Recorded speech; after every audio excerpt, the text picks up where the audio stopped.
Surah Al-Fatiha.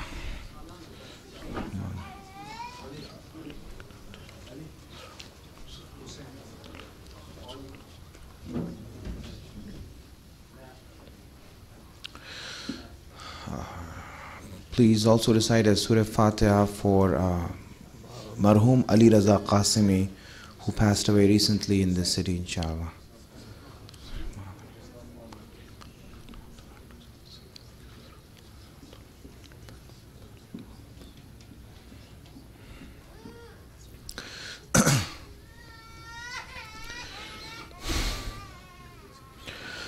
Hasbunallahu ni'mal wakil, ni'mal mawla wa ni'mal nasir.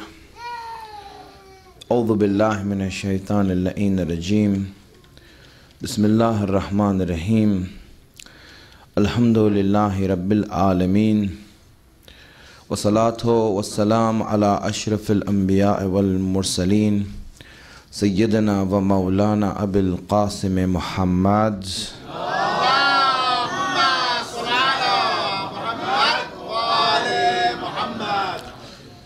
وعلى آله الطيبين الطاهرين المعصومين. For those of the youngsters who are writing notes after the speech, you can submit those notes to me or Brother Sirus, if you take the responsibility, right? Just take the notes to him so that we can go over those notes. Salawat ala Muhammad wa ali Muhammad.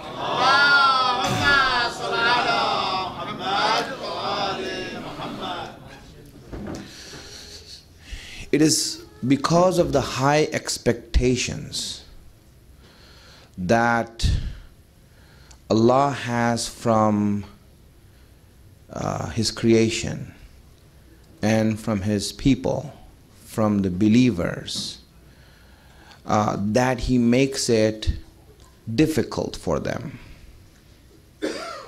If He did not have high expectations, He wouldn't make it difficult. He would rather make it easy. When we see the Sirah and when we see Imam Hussein's statement about the Sirah of the Prophet, by saying that, Imam Hussein made it much more difficult for anyone who wants to join him. He just made it difficult, as if it was not already difficult for us. But now, at the same time, when we have to practice the Sirah of the Prophet, now it became much more difficult for us to do this. And this is in keeping in line with the teachings of Islam, with the message of Islam. That when you look at it, you see that Allah, in the practice of Islam, whether obviously the highlight of it being the Sirah of the Prophet and the practice of the Prophet, we see that He has made it difficult for people to reach such platitudes, to reach such heights that the Prophet is describing or he is practicing in his own life. Allah makes it easy on the weak people. Knowing that not all human beings are the same, not all people are the same, you see that those people who are weak, Allah makes it easy on them. Sometimes when we look at how easy it is for others, that they don't have to worry about many things that we have to worry about. They don't have to keep in mind many things that we have to keep in mind. They don't have to abstain themselves or stop themselves from many things that we have to stop themselves from. We see that their life is much easier than the life of a mu'min, and this is natural. This has to be the case. There is no way but that it will be difficult for us to that our life will become difficult, our life will become hard. If we want to be a mu'min, if we want to be a believer, it's like, for example, you have two children. Let's say, you have these two kids. One of them is exceptionally well in the sense that he is very hardworking, intelligent, he's able to absorb things, he's able to learn things, and he's able to know things very well. And you have another child who is a little bit backwards, underdeveloped. Now, would you behave with them and would you make them follow the same practice? You see, one person is a genius and the other person, he's a little bit underdeveloped. You see that you will not put them on the same level or try to make them do the same thing. That if he can do it, why can't you do it? You won't do that, right? Now those people who, for example, they are genius, they are put into a very advanced program because their level of understanding in their mind and their intellect requires that they be challenged in order to improve, in order to become better, right?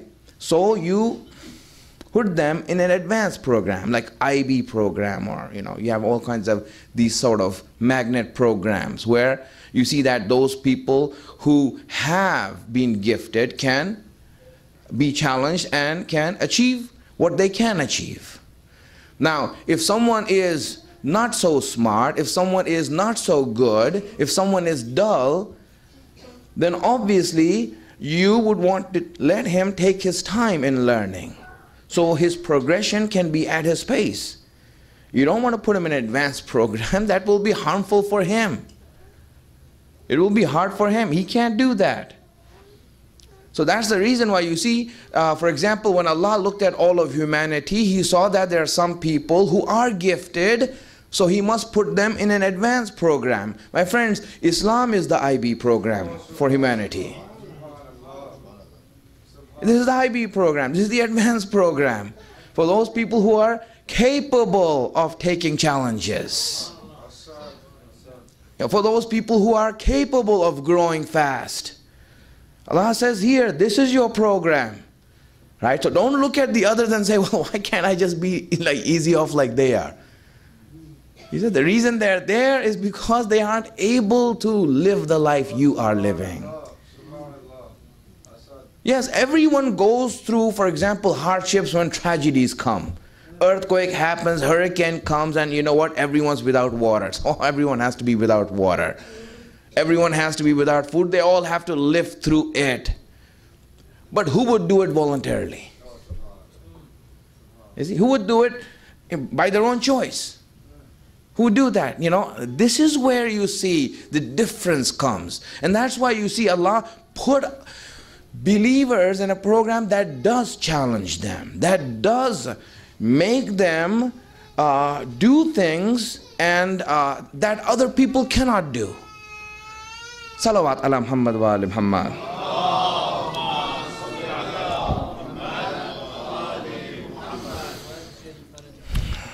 This is why you see, for example, what is necessary for a mu'min in practicing the Sirah of the Prophet, which is difficult, which is challenging him to do and to achieve greatness. What is necessary is what? Is that he have patience. That patience is a necessary requirement. If you're not patient, you cannot be in this program. You cannot be in this program. Seekers of truth must have patience. That is, it goes hand in hand. Now patience, let me define it for you. Patience doesn't mean to put your hands on your lap and sit down. Right? That's not the meaning of sabr or patience. Patience doesn't mean that you don't do anything until something comes and hits you. That's not the meaning of patience. Sabr or patience is defined as whenever there is a conflict between your intellect and your desire. Whenever there's a conflict between your intellect and your desire, that you, for example, face an issue in your life or a circumstance in your life where your aql is saying something and your desire is saying something. Sometimes, there's certain situations, there are no-brainers. You say, it's logical, we have to do this. Okay, your desire is not involved. Sometimes you see it's all desire and no aql. Right? That's the case. But certain situations you face in your life where your reasoning and aql is saying something and your desire is saying something. Your shahwat is saying something. Now, whenever you face those times and situations where you have a conflict between your intellect and your desire, following the intellect and avoiding the desire is called patience. This is the meaning of sabr. Right? When you do, when are you patient? When do you do sabr? Whenever you face a conflict where your aql is saying something, to do what the aql says and not do what your desires say, this is sabr. This is patience. Now you apply it in every part of your life. In other words, sabr requires you to use your thinking, requires you to use your reasoning, requires you to make yourself. Now, this is why you see that, for example, it is so important that Allah has mentioned it with truth. Suratul Asr wal Asr innal insana lafi khusr illa alladhina amanu wa amilus salihat wa tawasaw bil haqq wa tawasaw bil sabr. Right? That enjoin each other towards truth and then enjoin each other towards patience. Meaning that patience goes with truth. If you follow the truth, you need patience. This is the same way. You have to make yourself patient. You cannot want fast results. Usually what happens with people who become religious and who are, for example, wanting to become good, want self-improvement, make themselves better, what usually happens with them is they want fast results. And when they don't get fast results, they quit. They just lose. They just become hopeless. Oh, nothing's happening.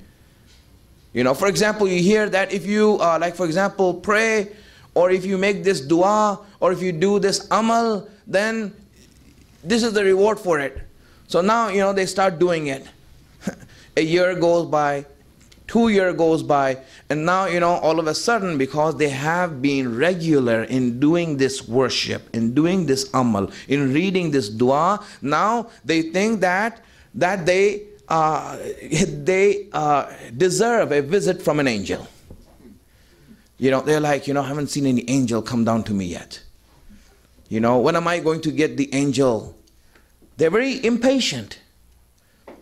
Right? They're very impatient. Yes, I assure you one thing, and you can keep it in mind, and you can tell everyone you know that, listen, if you're expecting an angel to come to you, don't be impatient. One day an angel will surely come to you.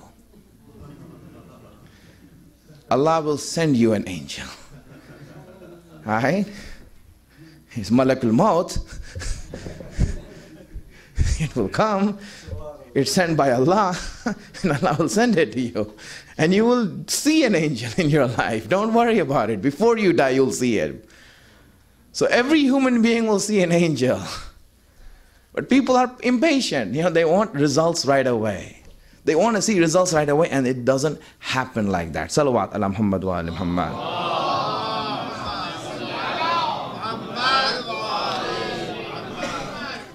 Now, Islam, obviously, the goal itself in its root wants us to achieve peace, wants peace.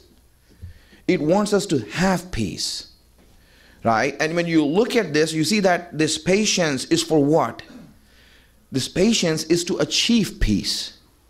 Through the rules of Islam and through the message of Islam, we know that the goal of Islam, through patience that we have in all the different circumstances we face in our life, is to achieve peace. Look at all the rules of Islam. How does Islam want you to achieve peace? Islam wants you to achieve peace. But this Islam, which wants you to achieve peace, this remembrance of Allah, which brings about peace, right? Allah بِذِكْرِ اللَّهِ تَطْمَئِنَّ الْقُلُوبِ. Right? With the remembrance of Allah, you have peace. Right? You achieve a peace of mind.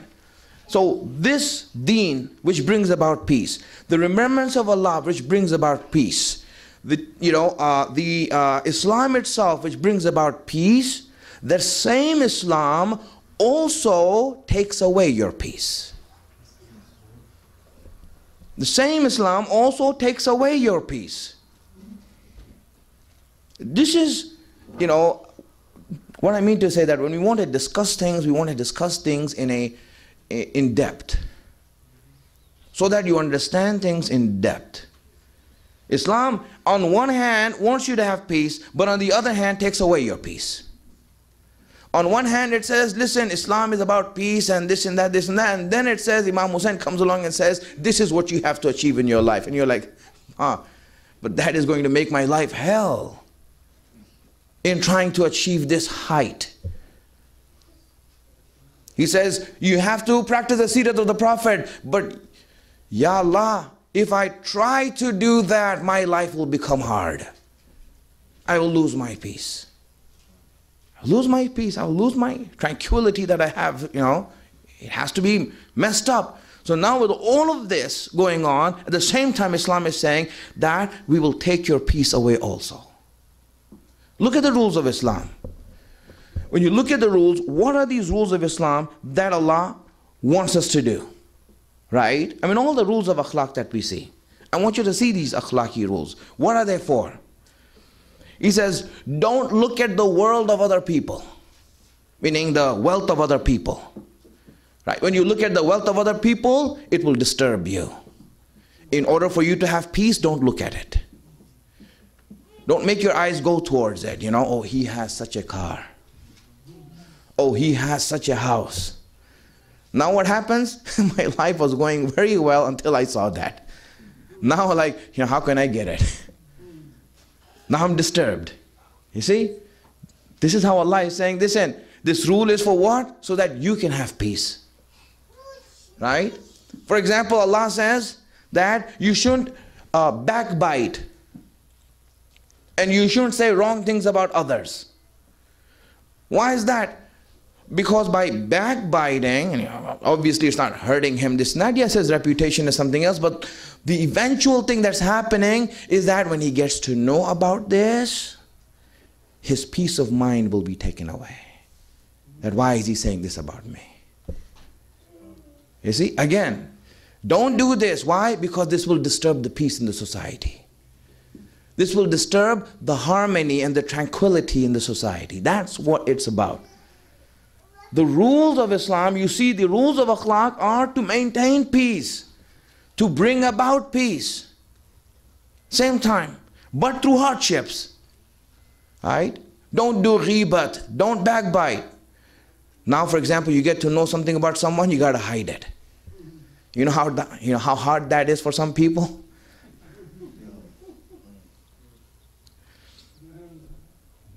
Life here has become, for so isolated for people that the reason they don't bite is they don't meet each other.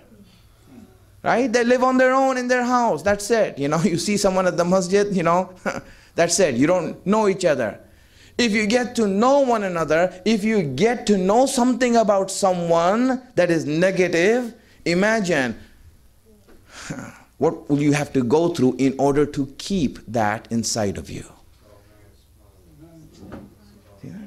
How hard will it be? You saw this brother that you used to meet at the masjid, you saw him at Hard Rock Casino on the poker table.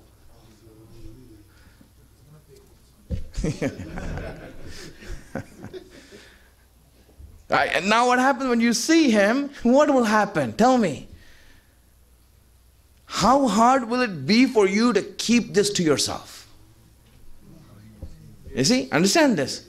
So Allah is making you go through hardship in order to achieve peace in society.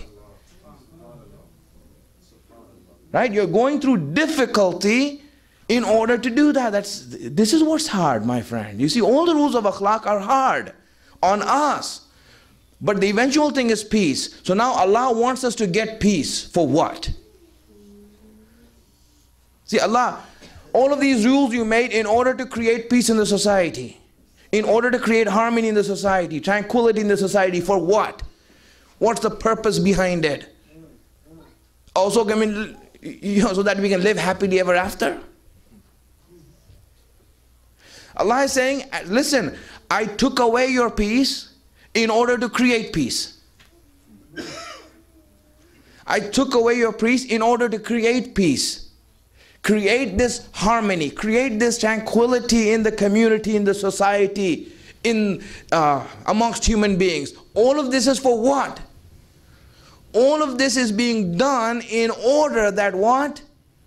That peace that we eventually find in the society after making it hard and difficult on ourselves, that peace we can gift it to Allah.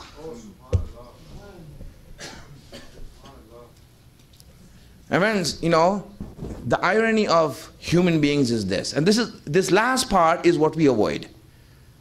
Right? This last part is already, even if you go to the extent that, you know what, I won't do ribat, I don't do all these things, this and that, so you found peace and all these things there. But for what? What are you now going to use it on? And that's where we stop. We stop there, we don't want to do anything. In fact, you know, we do the wrong things then.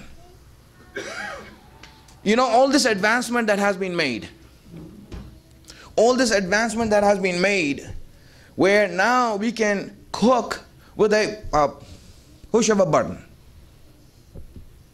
Food is ready. We can pay our bills with a push of a button. It's done. In fact, most people pay their bills while they're in the majlis. I have to pay my bills. You know, where are you going to pay them? In the majlis, you know. They're paying their bills there, right? And so what happened is that when you look at this, that all of this advancement is made for what? All of this, these new technologies that we have that make our life very simple is made for what?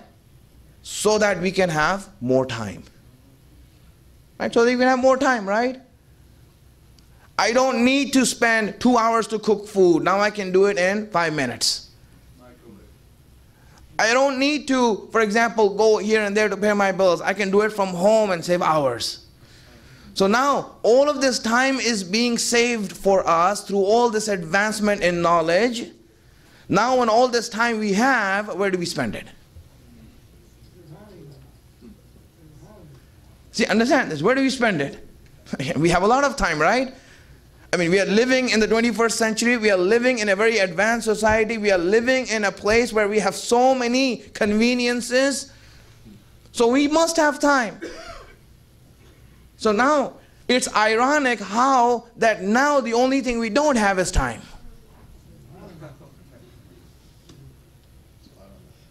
How we don't have is time. Oh, we can't come. We don't have time. We're busy. What are you busy with? You see, this is the irony, my friends. This is where we spend it wrong, where we are heading in the wrong direction. That's why when Allah made that peace, made it easy for us, in order to do what? In order that we give it back to Allah. That Allah, this peace is for you now. Now, for example, I don't fear dunya. I don't fear not having wealth. I don't fear not submitting to others. I don't fear all these things. But at the end, what are you saving this fear for? You see, now is the time that I don't fear anything. So now you have to utilize that fear somewhere. And that fear, again, Allah. You fear Allah? Yes, I want to fear Allah. Allah, you're the only one I want to fear. You're the only one I want to be scared of. You're the only one that I want to be answerable to. You're the one. My friend, Allah says, I take away your peace in order to give you a second peace. When you fear me, when you are going to give that peace over to me, then I will give you a peace that will be something else. I'll just mention an ayat, inshallah, in regards to this, and we will go on from here. He says that Allah, He says in the ayat of the Quran, Man khafa maqama rabbihi. He says, whoever fears the maqam of his Rabb, of Allah. Whoever fears that, whoever has that in his heart, right, that is a different sort. Allah, when you do that, then there's a different sort of peace you get that we haven't experienced. The awliya have experienced this. Aimma have experienced that. Those people who have reached that stage have experienced that peace. We haven't experienced that peace yet. We are still trying to, gain the initial peace. This is where it comes down to. That peace is where you see, and that's why it's difficult. When you look at the Prophet, when you look at the Imams and their Sirah, and when you look at yourself, there is a disparity. This is the reason that you cannot say that I'm like the Prophet. He did this, I did this also. He found peace, I found peace. No, the peace you found is different than the peace the Prophet found. The love he has for Allah is different than the love you have for Allah. The reasoning and intention that he had when he prostrated before Allah is different than the reasoning intention that you have. It cannot be the same. Sometimes, and this is where we make the mistake. Well, how did this come about? Let me explain that if you send a salawats.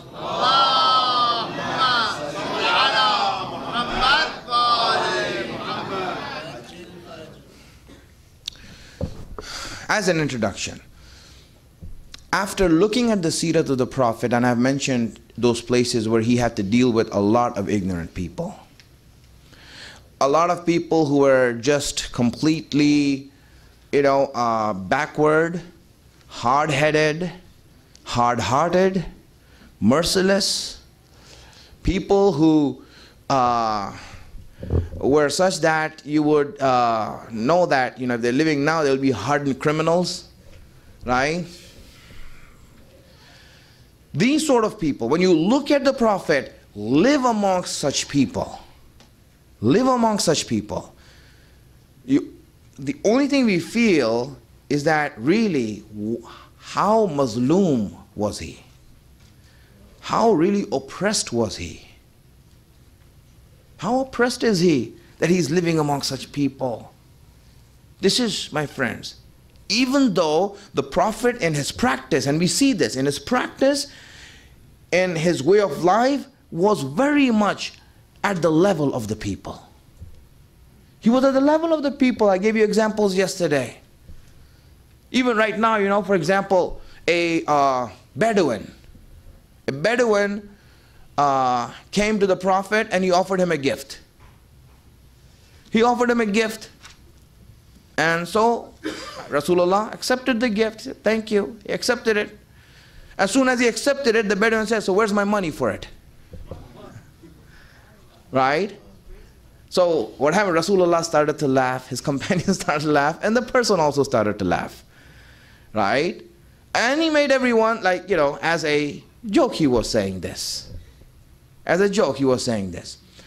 Rasulullah liked his mannerism so much that every time when he used to be amongst his companions and they would be sad or they would be dry, he would say, I wish we had that one person amongst us who can make us laugh.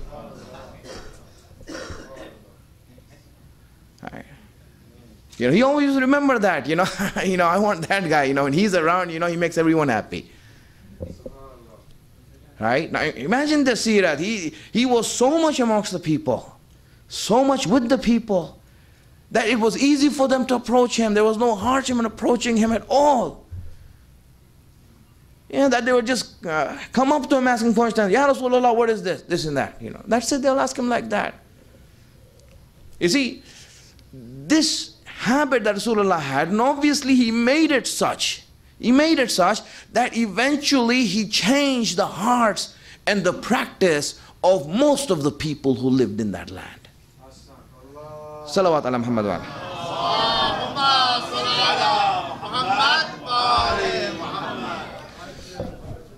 The idea is that the Prophet, he lived amongst the people like the people. Like amongst them in such a way that they would think that he is one of us. You would not recognize him if you like were around him just like that. You would know that he's the Prophet, this and that. Many people came to him and saying, okay, like where's the Prophet, where's the Prophet? They were expecting someone in like rich clothes, and a crown on their head, This is the Prophet of God, here he is. And you will see he was one amongst the people. Right? This was the way of the Prophet. And he himself says that even when you want to speak to people, he says, كَلِّمِ النَّاسِ عَلَى قَدْرِ أُقُولِهِمْ. Speak to the people at the level of their understanding.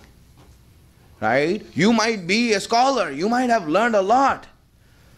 But when you are speaking to the people, right? Don't speak in a way that they'll say, oh, you know what, this is a big guy, He's so big and he's so learned, he's so this, we can't even talk to him. That's not the way that we speak to the people. That's not the way that you speak to others. Even if you know, make yourself such that you are amongst them. This was the way of the Prophet. Now, my friends, understand this much. If Rasulullah didn't say anything, right? If he didn't say everything, many things were hidden. This is a hadith I want to share with you here from Imam Ja'far as-Sadiq alayhi salam.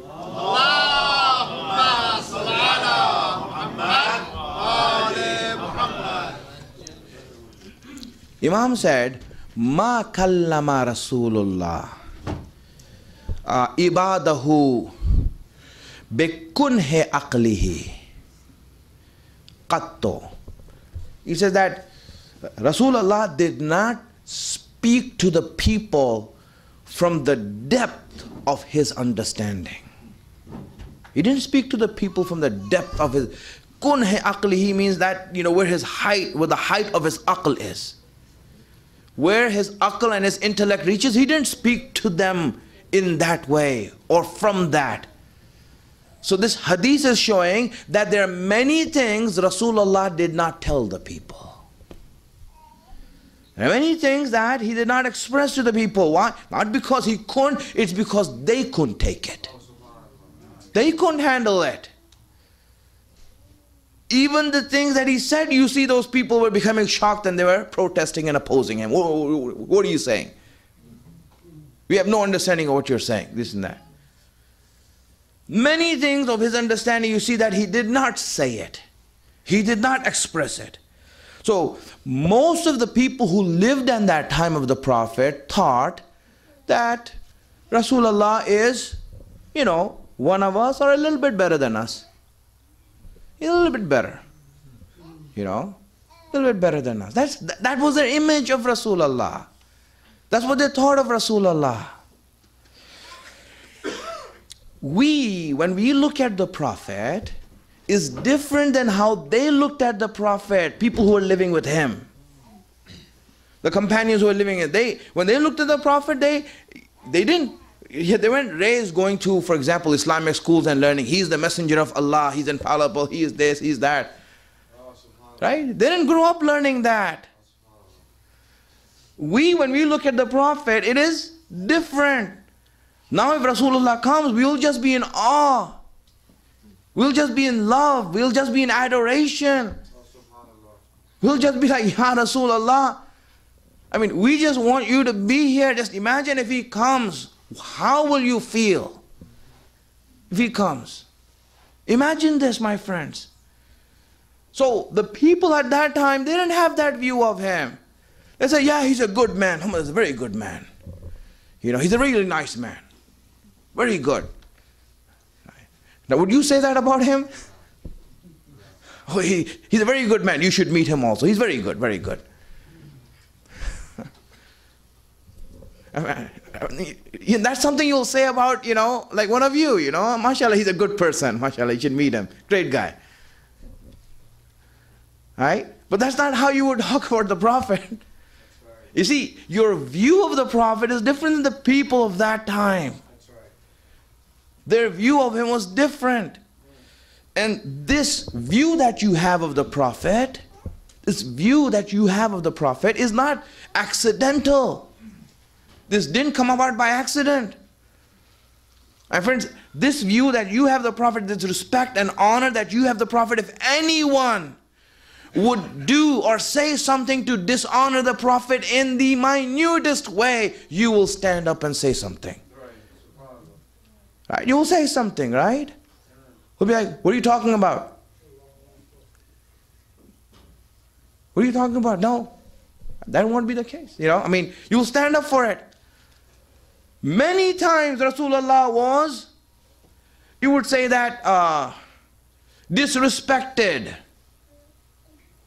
by many people who were Muslims who were with him. And no one stood up and said, you know, how dare you speak to him like that? No one said that. And they'll come and disrespect him. They'll come and talk to him down. Right? And the others are looking at the Prophet and say, all right, you know, so answer him. You know? They'll come and throw doubts at the Prophet. He says, all of this you are saying, are you sure this is the case? I don't believe that. Then everyone's like, really? Why? Well, because of this, that. Makes sense. So Rasulullah, what do you say? Understand this? This is the way it happens. Now when you look at that behavior, if that happens in front of you, see, if that happens in front of you, how would you react to that? He said, here, brother, come over here. Why don't you talk to me first? And I'll answer your question. You don't need to go to the Prophet. I can answer your questions. I can answer your question. Come over here on the side. I'll answer your questions. No, I'll really answer. No, nothing like wrong or something. Right? Why? Because I don't want you to, you know, go to the Prophet not knowing his position. I don't want you to approach the Prophet not knowing his position. You approach me first. I'll take the brunt of your ignorance, and then when you grow and become a little bit intelligent, then I'll take you to the Prophet when you deserve it. Right? I mean, this would be what we want to do, right? Something that we want to do. See, understand this. My friends, the view we have, why do we have so much respect right now? This is what I want you to understand. Why do we have so much honor for him right now? Why do you want to have so much love for him right now that you cannot tolerate anything being said about the Prophet? Where did you get this view from? My friends, this view is not an accident. This was the effort of Ahlul Bayt to instill the love of the Prophet in your heart.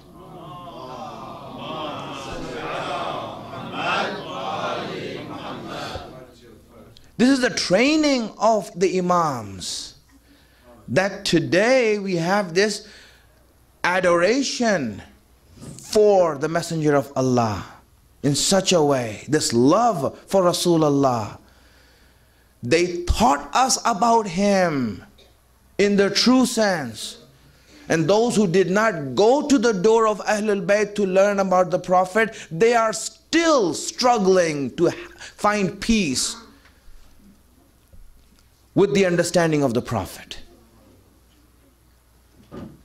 I mean, is the illiteracy of the Prophet an issue with us? Is the non-infallibility of the Prophet an issue with us? Is the fact that he is the representative of Allah in every aspect and every manner, is that any sort of issue with us? Oh, much more than that I can go into. We haven't even gone into who the Prophet's reality, what the Prophet's reality is, what his haqiqat is, what his maqam is in front of Allah. We haven't even gone into that. When Ahlul Bayt showed us that, and taught us that. So the Sirah of the Prophet was hidden. It was taken away from us. It was taken away from us. Really it was. So many false hadiths were put in the books. So many false riwayat and history was put in the books that when you read it, you would also think, not only is he not like us, man, this guy is. You know the examples. You know the example. Many people have written books. Many people have written books. You know the example of that guy who wrote the book about the Prophet in India, Rangila Rasul. You know the example of that guy who wrote that book. Hindu wrote a book about the Prophet. He said he's a colorful prophet. Right? Muslims took him to court in India. Muslims, they took him to court in India, and when he went to court, he showed them that everything I wrote is either from Bukhari or Muslim or these books. Here, take it. I have not written anything on my own. It's all in there. So how can you say I'm bad when it's in your books? How many false hadiths were put in this book and these books and this history so that, I mean, really what makes me not understand is this, where did you get Islam from? Where did we get Islam from? Right? I mean, like, who gave Islam to us? Prophet, right? Or did you get Islam from somewhere else? Right? Who did the revelation come to? Who did Allah send to us as a messenger? Who did the Quran, who was the Quran revealed upon? Right? Who told us this is the Quran? Right? He did that. Now, obviously, your whole deen is depending on the character of Rasulullah. Your whole religion is depending on the character of Rasulullah. So why is it that you are taking this aim and targeting purposely the very basis of your religion? Why are you doing that? This is the very basis of your religion, and you are saying that, listen, we want to destroy our religion. We like hurting ourselves. I mean, this attitude is like sadistic attitude. It doesn't make sense at all. Your whole deen is on the character and the life of the Prophet. He's the one who said, this is Quran. You didn't get Quran. How do you know this is Quran? Right? What if he kept a few ayat to himself? Right? How would you know? How would you know the difference? You won't know. It is he who said this is Quran and this is Hadith. These are my words, these are Allah's words, and we trusted him. We trusted him, right? My friends, I'm trying to say this. These people have done so much to damage the reputation and the character of the Prophet by writing false things. False things. That now, how do we know what the Sirah of the Prophet is? How do you know what the Sirah of the Prophet is? That's why someone else must be there to show us that, listen, this is the Sirah of the Prophet. See, this is what happened. So now, the best way to know who the Prophet is Ali.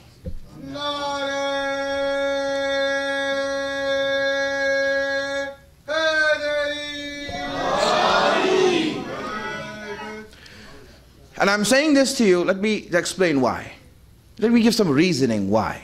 Right? My friends, us knowing Rasulullah, for example, there's certain things, for example, you want to learn about someone, so you have to compare him. Right? You compare him. Like, for example, you say, Apple computers are good, if you want to know how good they are, if you compare them to IBM, and that's how you'll see. Right? You see that? Now, obviously, you don't take something that's very high and try to compare it to that's very low, that's way out of there, and say that, in comparison to him, he's good. That's not a praise. For example, if I say that, if you compare Rasulullah to Abu Sufyan, Rasulullah is a great man.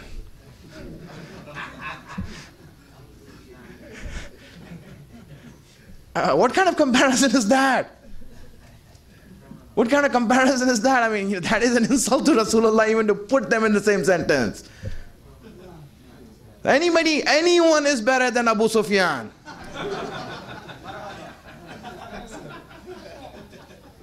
Don't try to compare the Prophet with him. You come over here and say, you know, in comparison to Yazid, Imam Hussain was a great man. What kind of comparison is this? This is not how you compare things. When you want to compare someone, at least bring someone who's closer. Someone who's, you know, next to, so that you can see the difference and say, yes, this is the case. Right? I mean, when you want to praise someone, you don't bring like low lives and scumbags and, you know, try to compare them to someone who is esteemed in your eyes. Right? This is, my friends, the idea that when we want to compare and know the Prophet, when we want to know about him, then it means that we have to compare him to someone who's closer to him. Now obviously when we looked at everyone, when we looked at everyone else, there was no comparison. We looked at all the companions, there was no comparison. And really, to compare the Prophet to any one of them would be an offense to the Prophet, an insult to the Prophet. Not even close did they come to reaching his understanding, his faith, his ideology, his sabr, his practice of the deen. Understand this. Sometimes when you look at this, this is what it means. This Rasulullah, who was so compassionate to the people, where do you find the example of that compassion in any of them? Look around. Give me a history. Especially when he's the ruler.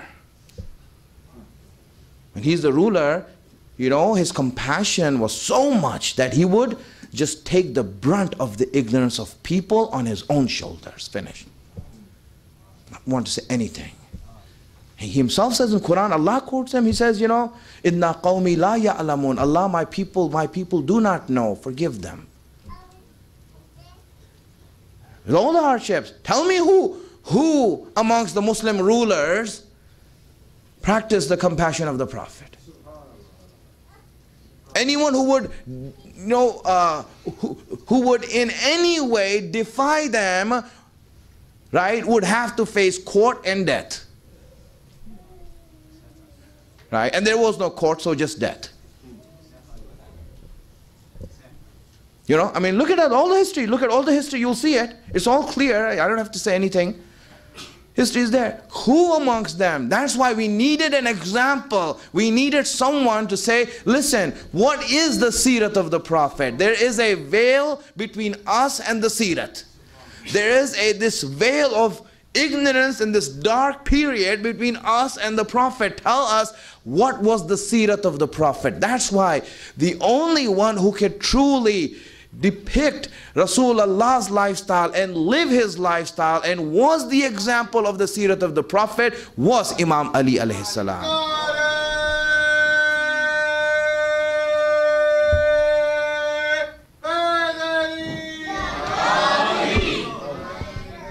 Now, I want to give an example also, so you understand this, my friends. Imam Ali is the Khalifa of the Muslims.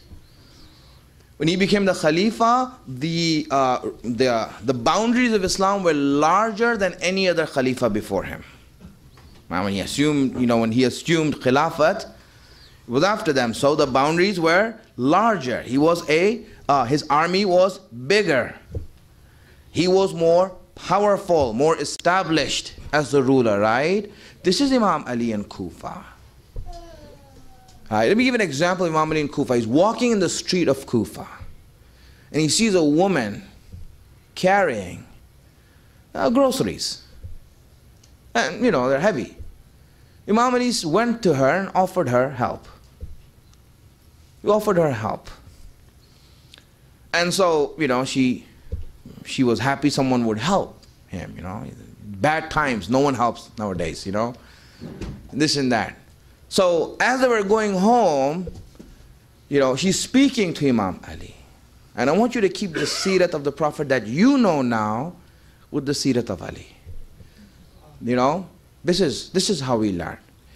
And as she's going, she said, you know what?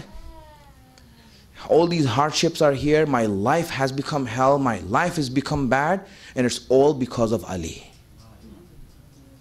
It's all because of Ali. He did it. My husband was killed in the battle. My brother was killed in the battle. Now I have no men in the house. I have to do all the work. I'm in such a situation, this and that. Imam Ali is hearing this. And really, you know, I mean, my friends, imagine this. It's not that easy. It's not that easy, especially when you are responsible, when you are in charge.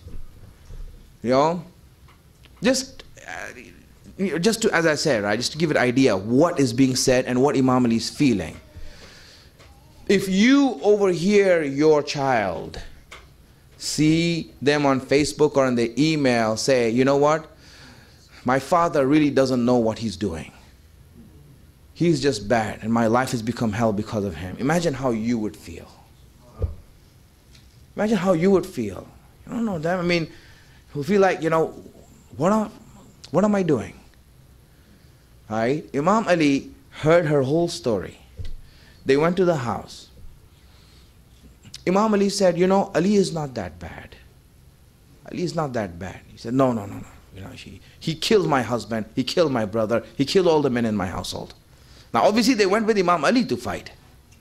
On his side, they were on his side. They went with Imam Ali, they were his soldiers. And obviously they go for jihad. Jihad means there's risk. You know, you die. That's it. But Imam Ali is in charge, so it's not his fault. He had to go there. This is jihad. It's Allah's war. So now when you go there, when he heard that, he said, you know what? I want to do something for you. You know, so what he did is that he said, you know, how many kids do you have? I have all these kids. He says, you know, let me make dinner for you. Imam Ali started to chop up the groceries, take them apart, make the bread, make the dough for the bread in the house. And when the kids came, the kids were there, he would be playing with the kids and telling them. He would put his hand on the kids and says, do not blame Ali for what has happened. Yeah. Paying them. Understand this. This is, and you know, when he made the food, he fed the children. Fed the children himself. And as, you know, as he was making the bread, he went to the fire and says, and he's speaking to himself. He says, Ali, the fire is hot. You think this fire is hot? The fire of hell is hotter.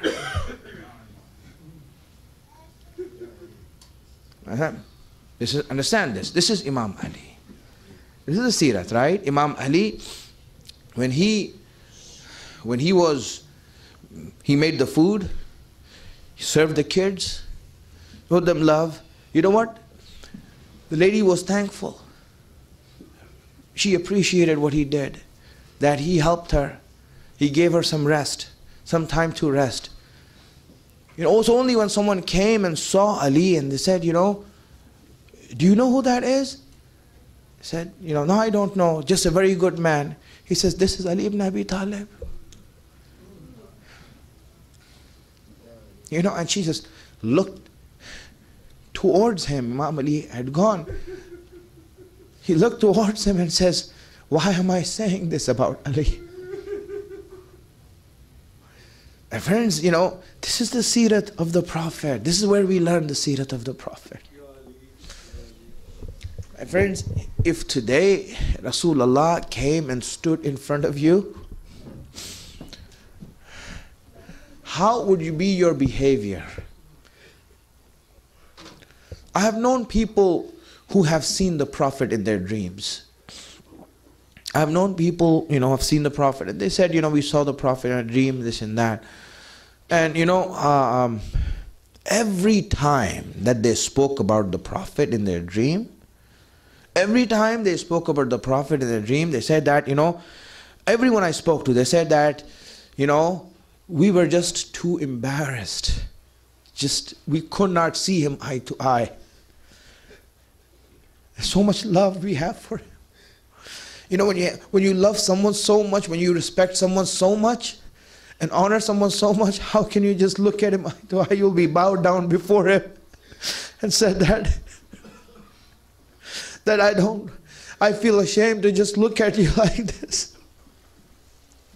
And that you look at me, I'm ashamed, really. All of our life comes before us, my friends. This is because of the sacrifices of Ahlul Bayt that you have this honor for Rasulullah. This is why you have this honor for his love, that you love him so much. This is why that even when Rasulullah was there, they disrespected him. You know, maybe I don't know how Allah designed Karbala, how He has written Karbala. You know, I mean, really, it is beyond our imagination that anyone can even write a script like this. You know, Allah, it's as if Allah is saying, you know what, I will give you another chance. I will send the image of my Prophet. I will send the image of my Prophet and I'll give you another chance. And let's see whether you have changed your behavior towards him. And when we looked at history, we see that really that behavior was not changed. Ya Rasulullah, Ya Rasulullah, we are here. We know you, we love you. And we will assure you that if you come in front of us, whether you come in front of us or whether your image comes in front of us, we will honor and respect him, Ya Rasulullah. Ya Allah, we will not desecrate the image of Rasulullah. We will defend his image. That's why whenever, my friends, whenever something is being told about Rasulullah, this is our own ghairat and honor that makes us defend Rasulullah. Someone who cannot defend Rasulullah, how can he go in front of Allah and say that yes, Rasulullah was being told this and was said about this? What did you do to defend his honor? You have no respect for my religion. You have no respect for my religion. Ali Akbar is the son of Imam Hussein. Ali Akbar is the son of Imam Hussein. He came out. And who was Ali Akbar? It was, really, for the whole of Ahlul Bayt, he was like the life of the households. The elders adored him and all the children loved him. Ali Akbar was like the nucleus. When he would leave his tent, when he would leave his room, when he would leave his house, then the whole of Bani Hashim would come out there that Ali Akbar is out. They all want to be with him.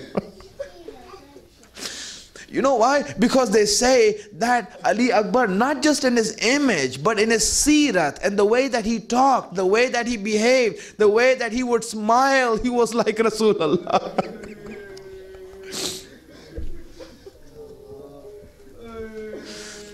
People used to come far and wide when they used to say that, we miss Rasulullah. They would come to the house, Hussein, and they said, just we want to see Ali Akbar one time before we leave. They would make excuses. They would come to the house of Hussein as if they want to ask him a question, and they would be looking around the house to see if Ali Akbar would come.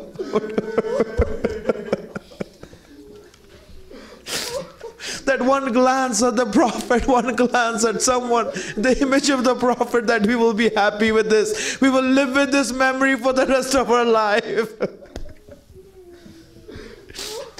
Can you imagine this, my friends? How hard it is. No, really, I want you to imagine something right now.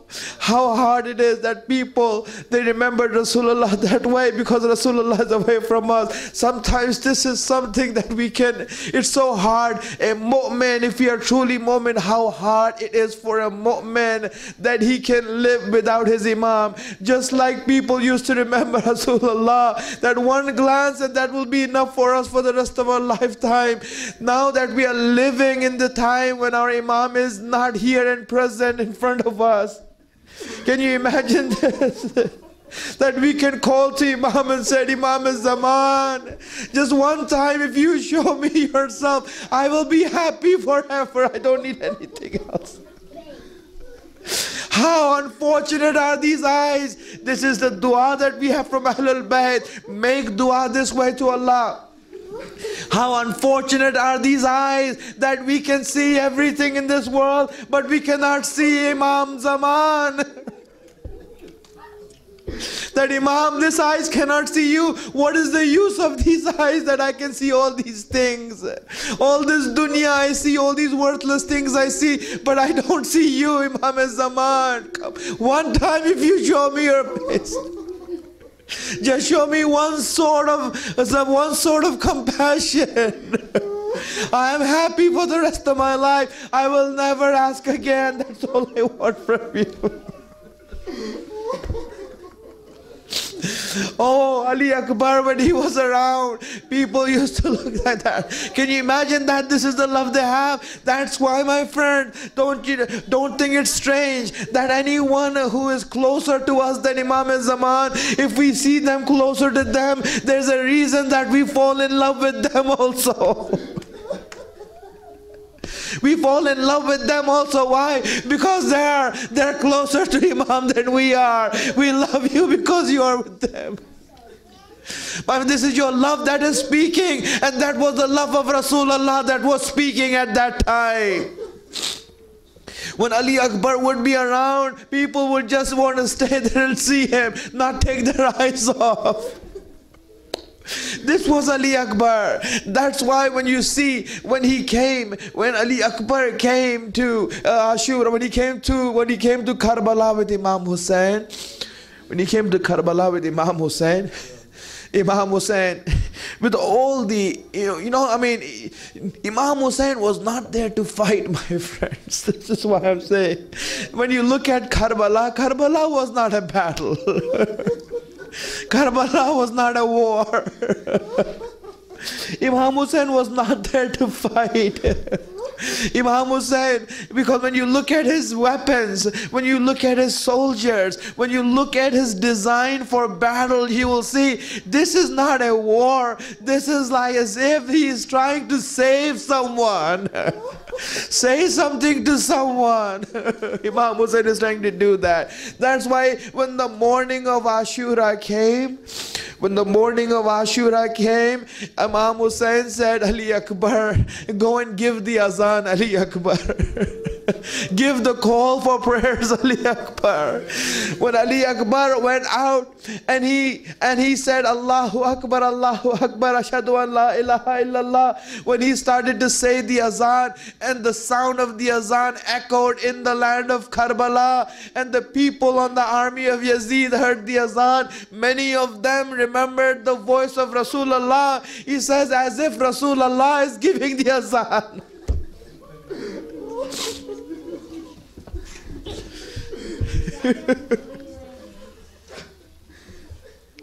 As if Rasulullah is giving the azan. Maybe this might make you understand something.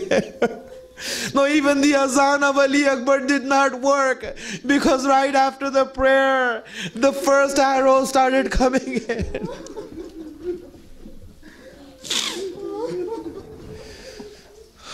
La ilaha illallah, la ilaha illallah. Ali Akbar, when the house of Imam Hussein, as I said, this was not a battle. This was just a protection of Ahlul Bayt, a sign of faith and a show of Iman. That's all it was from the side of Hussein. When you looked at the tents of Hussein, in Karbala, even if you go there right now, you see that Ahlul Bayt pitched their tents first. The companions said to Ahlul Bayt, you pitch your tents first. When the Ahlul Bayt pitched their tents, then the companions, they said that we will make a boundary with our tents. That if they want to do something evil and attack us, then we will be the first ones to die before anything happens to you. You see that all around the tents of Imam Hussein were the tents of the companions. Meaning there was one entrance, that's it. All the other side was closed in. And all the companions said that if anything happens, we will be the ones. The doors were outside and they faced outside. So anyone who attacks will be the first one to see it. So now, as these tents were laid out and all of the companions were there in order to make sure that nothing happens to the children of Imam Hussein. Really, nothing happens to them. This was their faith. And you know, all of them, one by one, they died. All of them died. They gave their lives and it was over. It was over. Now, Hussein doesn't have any companions anymore. Now that Hussein doesn't have any companions, now the only thing left are his children. His brothers and children. They are the only ones left, the Ahlul Bayt. They are the only ones left. I want you to see this, my friends. This is why you see that Imam Hussein, when he recognized, now it's only Ahlul Bayt left, without hesitation, without even hesitating, Imam Hussein came to Ali Akbar and said, Ali Akbar, are you ready? Ali Akbar, are you ready to do this? Imam Hussein did not hesitate. He would not even speak to anyone. He said, now if it's Ahlul Bayt's turn to die, then my son is going to go in first. I will send him first before anyone else. Ali Akbar, you go in. Go. Ali Akbar, without hesitation, when he saw that his father asked him to do that, without any hesitation, went for his horse. As he went for his horse, Imam Hussein called him back. He said, Ali Akbar, wait, where are you going? Not like this. Not like this. Ali Akbar, but father used to ask me to go. He said, yes, I asked you to go, but not like this, Ali Akbar. You are different, don't you know that? You can't just go in like that, you're different. No, go in the tents. Go to the ladies. Go to Zainab. Bid farewell from them. That they should see you before you leave. Ali Akbar went inside, and as he went inside, really, he was so fast to go towards the battlefield that it was like he was not afraid of all. He just wanted to go in between thousands of enemies who are holding swords. But when Imam Hussein asked him to go to the tent, now Ali Akbar is hesitant. Now Ali Akbar is hesitant. It's as if there's a wall that he cannot walk. He's sluggish in walking. He's slow in walking. He could face 1,000 enemy with soldiers, but how can he face the ladies of the household? How can he face Zainab? This was more daunting for Ali Akbar. This was more of a daunting task for Ali Akbar, that when he went inside the tent, and all the ladies, they saw Ali Akbar come in there. That's it, they could not hold themselves back. Everyone started to cry. Everyone started shedding their tears. Everyone, the sisters came, the aunts came, the mother came. Everyone was around Ali Akbar and they were holding Ali Akbar. Hamid ibn Muslim says that I saw all the companions and all of Ahlul Bayt come out to fight, but this one son of Hussein had the hardest time of leaving the tents. He had the hardest time in leaving the tents, because every time he would come out, someone would pull him back and said, one more time, let me see you one more time. Let me see you one more time, Ali Akbar, don't go like this. Ali Akbar was having a hard time to get out.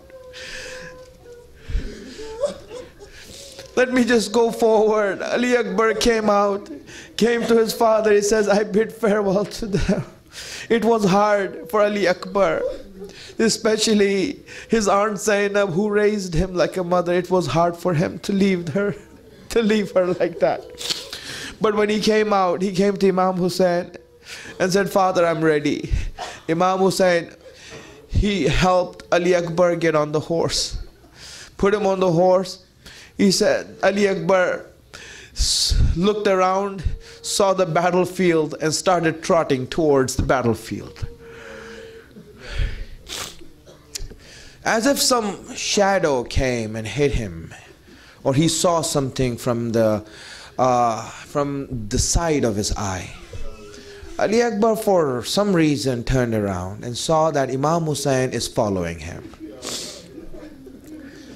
He saw that Imam Hussain is following him. And Imam Hussain, as he's following him, he came there. Ali Akbar looked at him and said, "Father, you gave me the permission to leave. Why are you following me?" I mean, really, Hussain, Hussain, that's all we can say. Hussain, you only know what you went through. We cannot even describe what you went through, Hussain. I don't have the heart to even describe what you went through. All Hussain could say to Ali Akbar is that, Ali Akbar, you don't know how it feels for a father to see a son like you go towards death. I don't know. You don't know, Ali Akbar, how it feels for a father like me to go for you to see you. No one could bear, Ali Akbar. Can you imagine Rasulullah going like this? That you would say, "No, let me go and die for you, you stay behind." Hussain put his hand on his heart and let Ali Akbar go. Ali Akbar goes to the battlefield. Even though he's thirsty, but he is still a soldier. He is still from Bani Hashim. He is still from Ahlul Bayt. Thirst doesn't stop him. Hunger doesn't stop him. It is Iman that is letting him go forward. Ali Akbar is that person whose marifat is such that when Hussain on the way to Karbala was posed with a question and Hussain was trying to decide, then Ali Akbar looked at him and said, "What's the matter, father? Why are you worried?" He said, "Aren't we on the truth? Aren't we on haq?" Hussain said, "Yes, we are." "Then what have we to fear?" Hussain looked at him with so much pride at that day. He looked at him with so much pride. And on this day he is seeing Ali Akbar practice those very words that he was saying in that time. Imagine what Hussain is feeling right now. When Ali Akbar went to the battlefield, he made the cry of call. One by one they came out to fight him. They were no match for him. He would put them down. Then another person would come, he would kill them right away. He would cut their neck off. Then another person would come and another person would fall. Ali Akbar would fight like a brave soldier, so much brave and so much strong that they had no answer. Then they start sending two, three people out to him, and again he would hurt them, again he would kill them, again he would do something to them, until a time came when no one wanted to fight Ali Akbar. And no one wanted to fight Ali Akbar. Ali Akbar would try to attack them. They would all run away from him. He says, "Cowards, come to me." What kind of a battle is this? I'm the one who's thirsty. I'm the one who's hungry. And you are running away from me. You're running away from me. Come back to me and fight me like men. But these are cowards. So Ali Akbar saw that no one is fighting him. Then all he could do is turn around and come back to his father.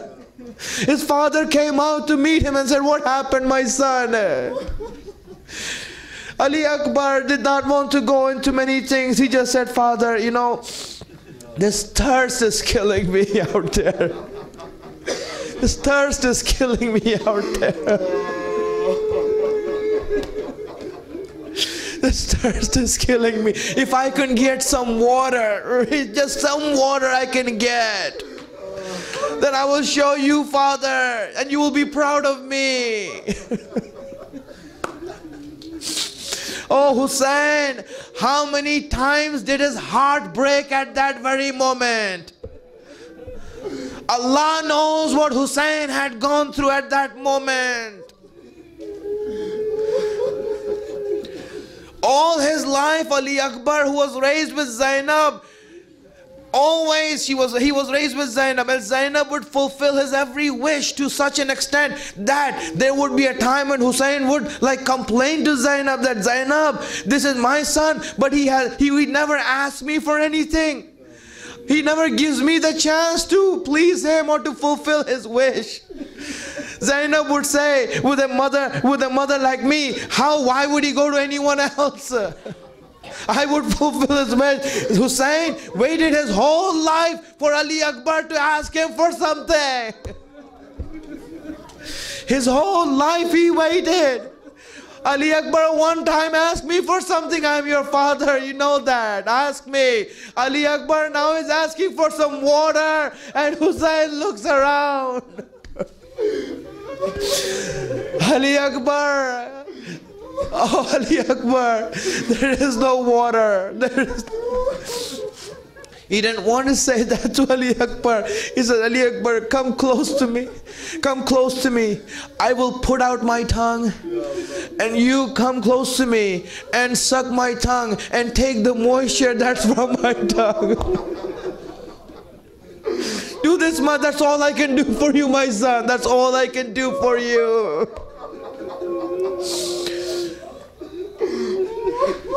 Ali Akbar came close. Ali Akbar came close. He wanted to gain some moisture, but then all of a sudden he shrieked, he cried, and he pulled back. Hussein said, what's the matter, son? What's the matter?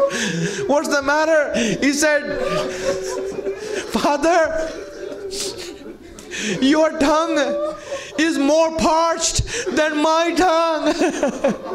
You have thorns on your tongue, Father.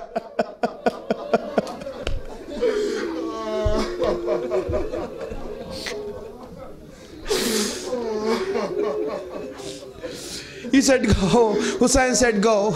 Go.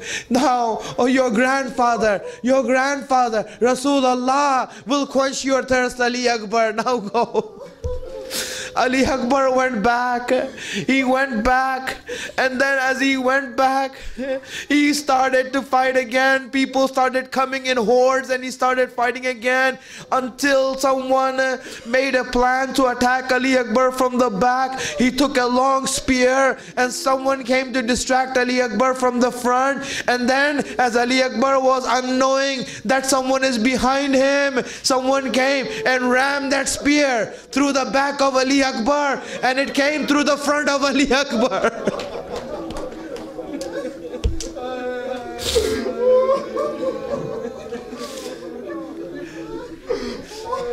The spear went through Ali Akbar. It came out from the front of his side. Ali Akbar is now on the horse, and he's now trying to hold himself up there. And he cried out to Hussein. He cried out to his father. No, not asking for help. He says, Saddaqta ya Abi. You are right, my father. I see Rasulullah.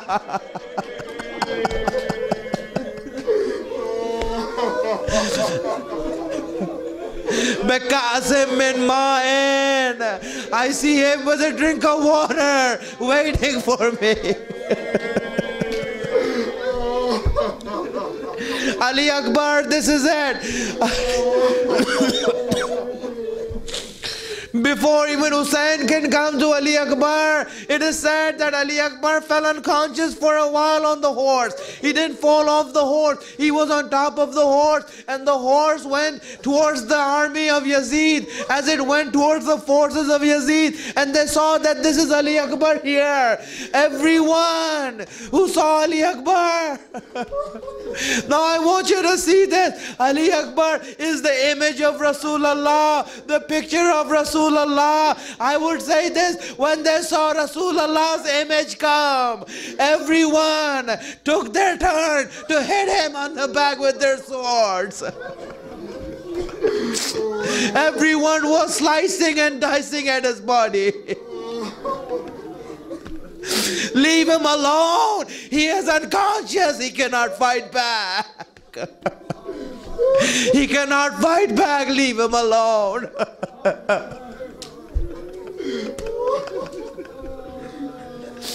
When Hussain reached Ali Akbar,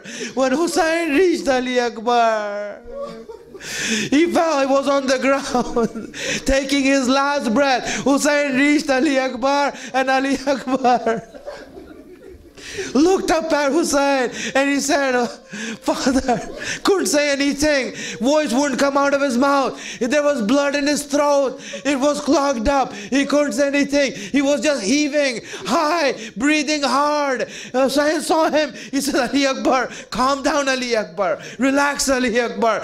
Try to relax, Ali Akbar.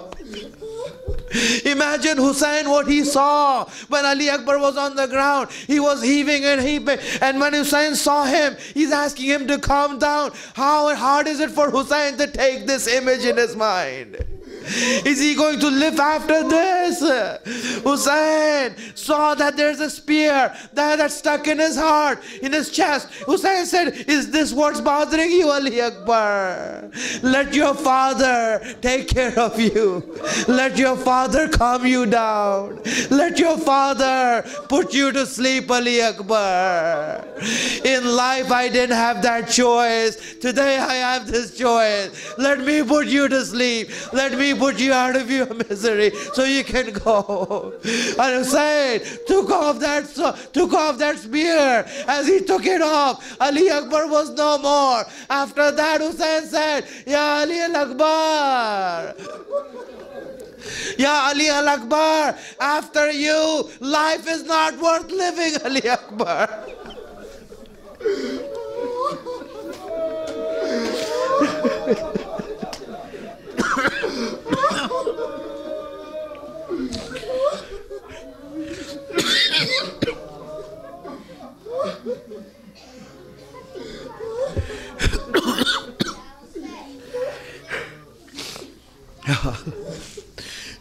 سيعلم الذين ظلموا أي منقلب ينقلب